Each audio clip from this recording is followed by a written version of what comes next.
Welcome to the Earth Pod presented by TERI, a space where conversations converge on climate, sustainability, and the urgent need for environmental action.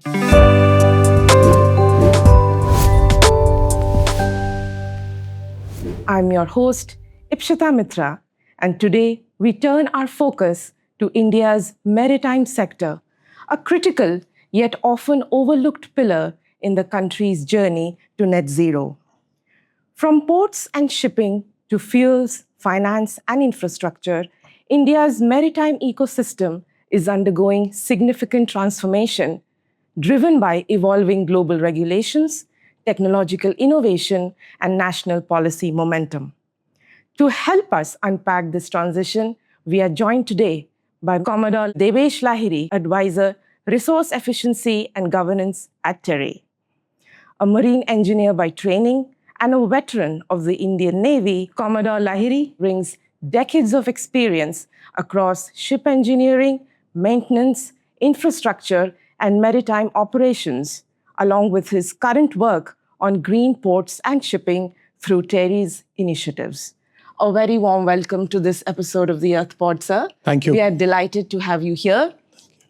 Now, let us begin the discussion by bringing the broader climate context. India recently updated its nationally determined contributions, the NDCs, and reaffirmed its net zero pathway.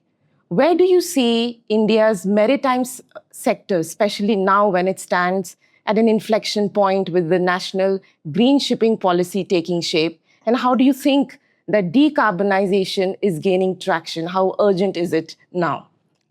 Well, first of all, thank you so much, Dr. Mitra, for getting me here and helping, unpack, as you say, the various measures that are currently underway.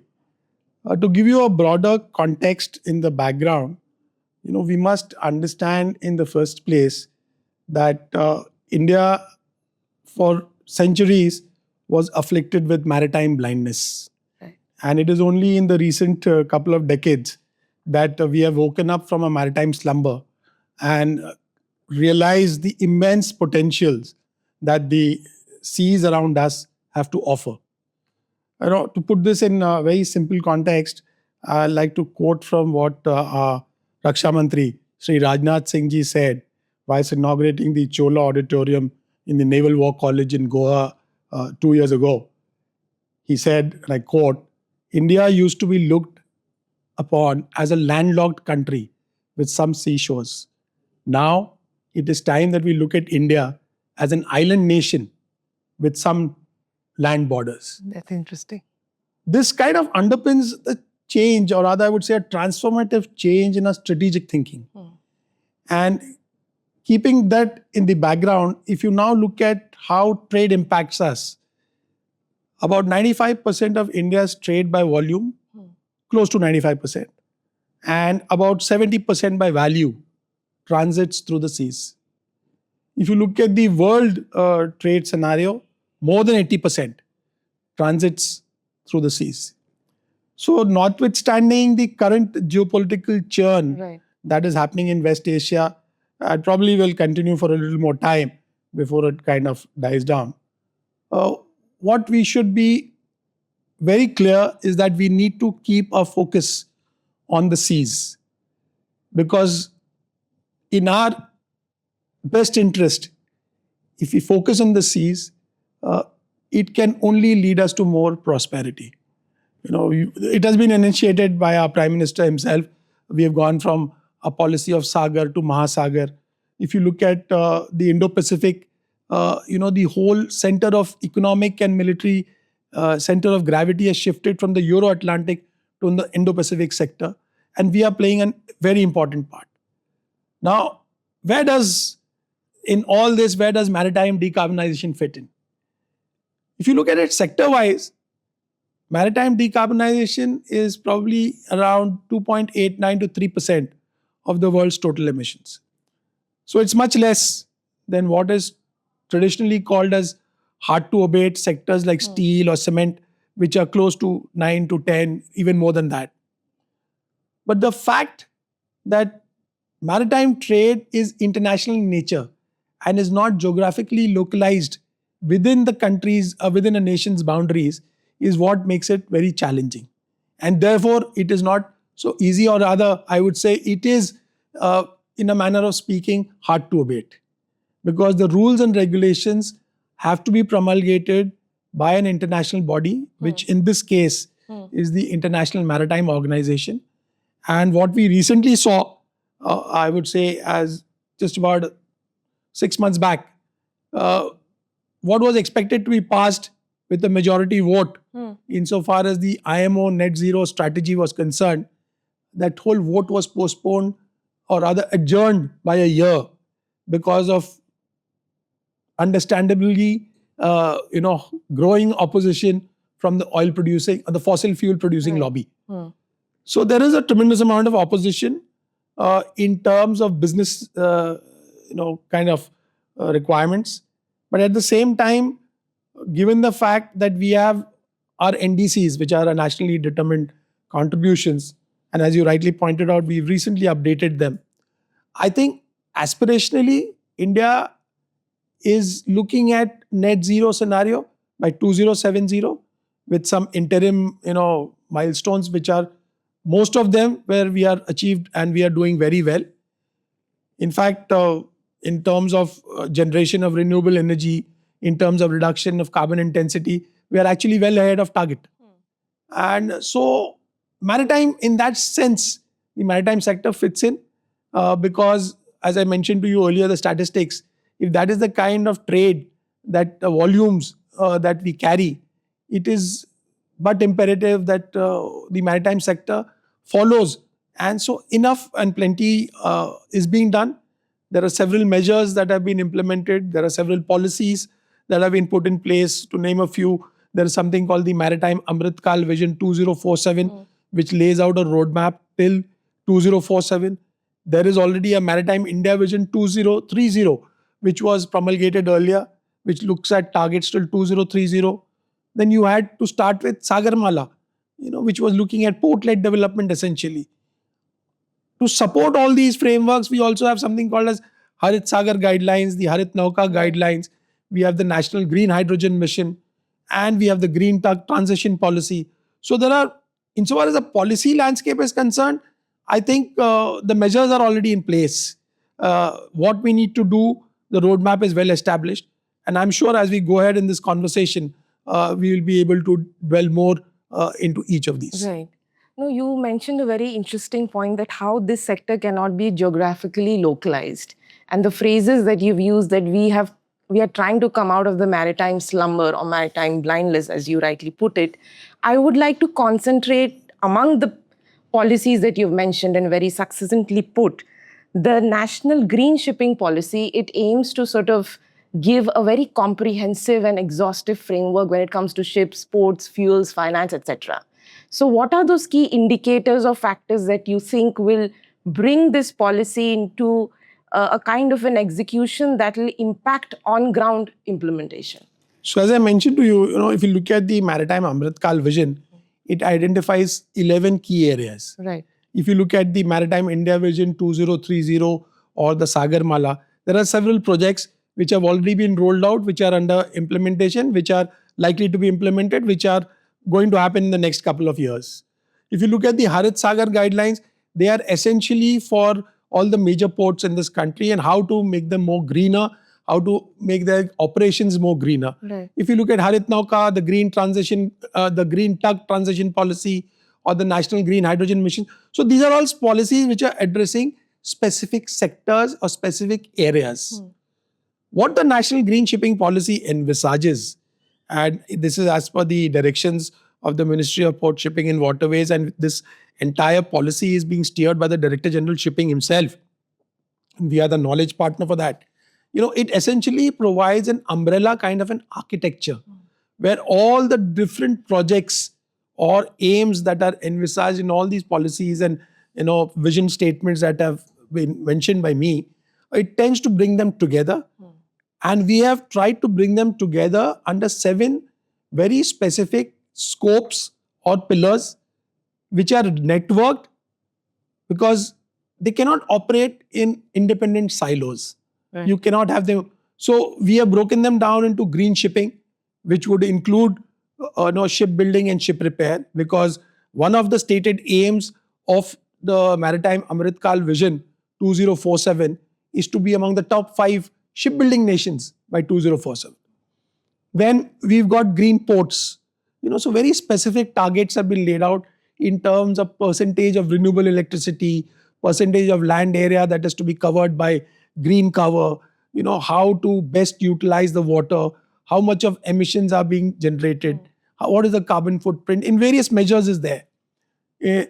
Apart from the policy itself, the National Center of Excellence has evolved a Green Port Performance Index, which has been approved by the ministry.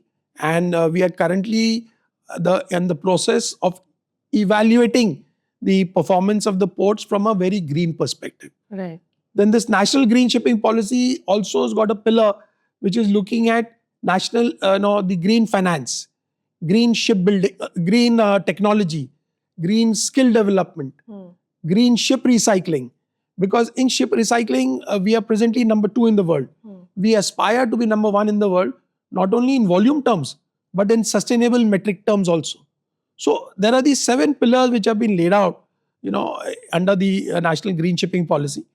And hopefully, the kind of architecture that we are proposing, once it gets approved and once it gets implemented, it would be in a position to not only oversee the implementation, but also to monitor on a regular periodic basis, so that course corrections, as and when, because there's still a finite amount, there's about 2 decades plus to 2047. So there is definitely imperative need that there is a periodic review, course corrections are injected, so that wherever we need to either strengthen up or beef up the resources, that can be done. Right. So that's what the NGSP in essence is planning to achieve. And you briefly mentioned the Center of Excellence for Green Shipping and Ports, which is being jointly led by TERI and the Ministry of Port Shipping and Waterways. If you could dwell a bit more on that, how is it that a think tank like TERI can be the bridge between policy, research, industry, and technology? So TERI actually is very well poised, if you ask me, because TERI already has its core competence in sustainability and research, and so therefore that competence is already available. The kind of expertise that is available in TERI by virtue of the personnel who are in TERI gives it a excellent leverage in understanding what really the government policy requires. What is it? Because we have the expertise that is there. So in terms of bridging that, the constant interaction that we are having with the field helps us to understand what is it that the field, when I say the field, what is it that the stakeholders, what is it that they look for in terms of policy support, in terms of regulatory support, in terms of financial support. And that is what we are trying to bridge, to convey, to be an efficient or an effective bridge between the field and the ministry on the other hand, so that the field inputs are regularly given to the ministry by way of our recommendations. To that, we've also done some projects. In fact, you would be happy to note that some of the position papers that we've given have been used by the ministry in some IMO discussion and some other places, like for the Green Fuel Roadmap of India. There are some other work that is presently underway, and hopefully they will also translate into very specific policy recommendations. We are presently doing a project specifically focused on how to make India's ship recycling ecosystem sustainable. Today, if you look at it, Bangladesh is number 1, we are number 2 in volume terms. But in terms of environmental compliance, it is my understanding that we are far ahead. We are, about 115 of our yards in Alang are Hong Kong Convention compliant. Our project team, including me, we recently were in Alang, and the kind of transformation that is happening in that sector is amazing. Some of our ports today are, if not 100%, close to 100% of renewable energy, usage. There are some ports which have already placed orders for green tugs. The other areas which we were looking at focusing in terms of electrification of port equipment, in terms of the ability of a port to supply renewable energy or electricity to ships when they come calling to ports. All those projects are underway. There are 3 ports which have been identified by the ministry, Kandla, Tuticorin and Paradeep, which have been identified as green hydrogen hubs. So they are not only looking at green hydrogen, but they're also looking at other hydrogen-derived fuels. So I think moving ahead and moving forward, all these ports and their ecosystem are moving and transiting towards a greener operations, and that should really help in a very big way. And NCO GPS and all this is playing a major role in being a facilitator. Right. And I will come to this aspect a bit later. But what I would like to ask you at this point is that you said we should have a green lens when we are looking at this sector, which is not that hard to abate, but still it is in that category. So from that perspective, especially from, electrification, green hydrogen, alternative fuels, etc., what will be the most viable pathway for India to choose and how? The short answer to it is there is no single point viable pathway. Right. Even the IMO is actually looking at a basket of fuels.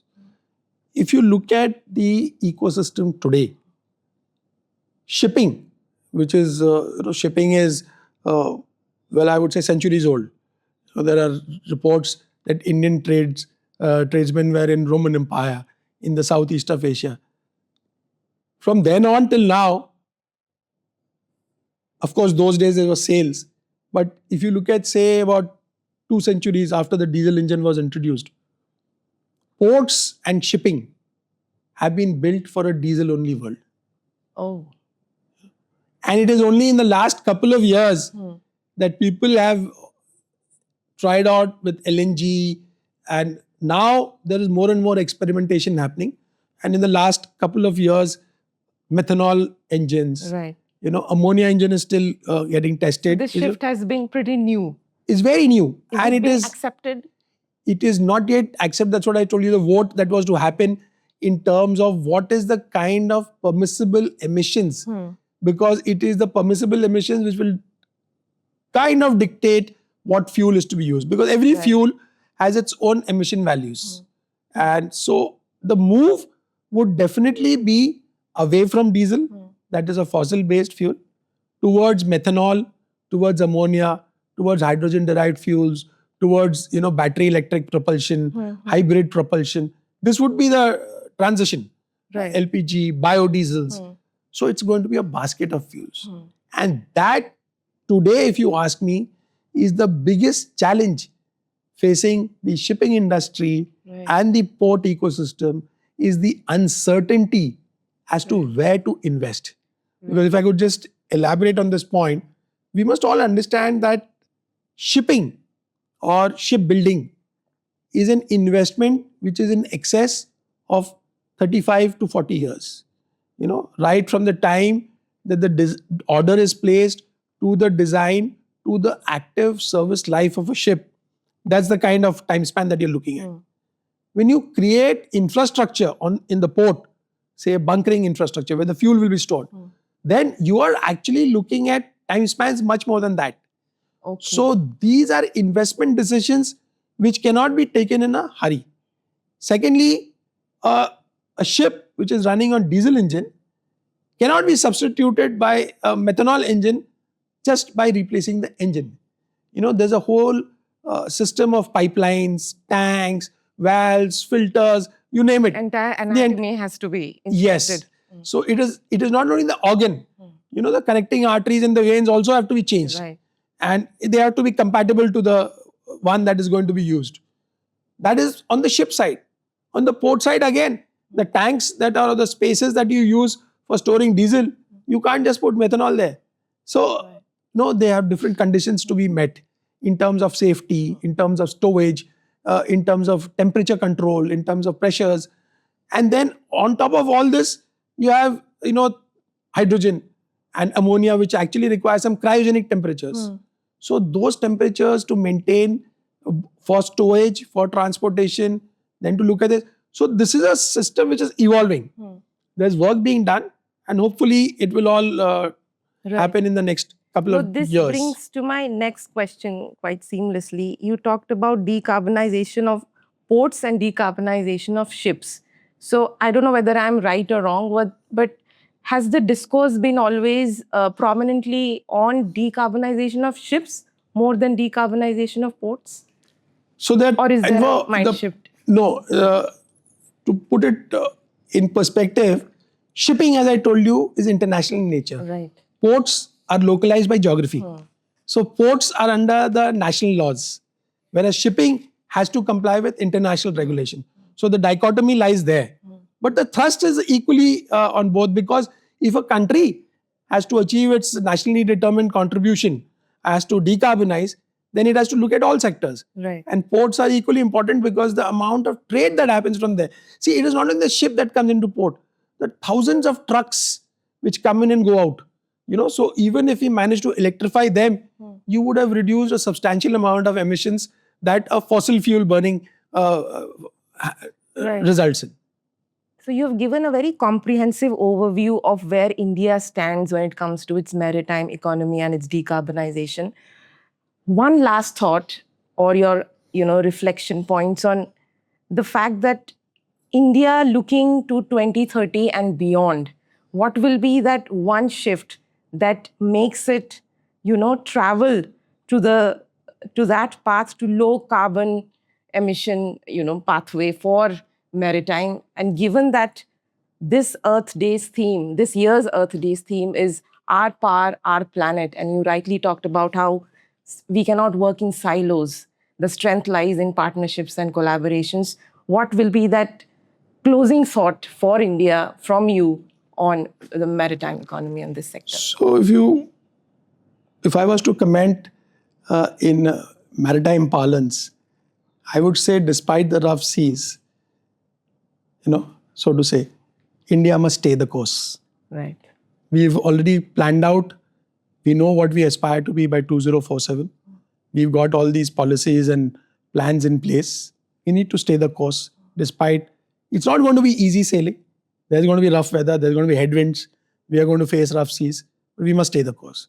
And insofar as the planet Earth is concerned, if you look at it statistically, 71% is almost water. And the world is connected by the oceans, not by land. Oceans are the biggest temperature regulator, the biggest carbon sink. Most importantly, what we all must remember is that whilst we don't live in the oceans, we live off it. Right. It is extremely important to remember that. So the less we pollute, the better it is, not only for us, but for the generations to come. So I would leave it there and say that we need to stay the course. Thank you. Commodore Lahiri, we should keep sailing. And with that, we come to the end of yet another enriching conversation at the Earth Pod. We would like to thank Commodore Lahiri for giving his valuable insights on how India can navigate the complex yet promising journey of decarbonizing its maritime economy. The Earth Pod will return with more voices, stories, and insights from various experts at TERI, delving on themes related to climate change, clean energy, circular economy, and so on. Together, we will explore the science, the policy, the people, and the planet, and how all of it comes together. If you like today's episode, subscribe, follow, and stay tuned, because our Earth needs every conversation that we can spark. Until next time, take care, take action. Thank you.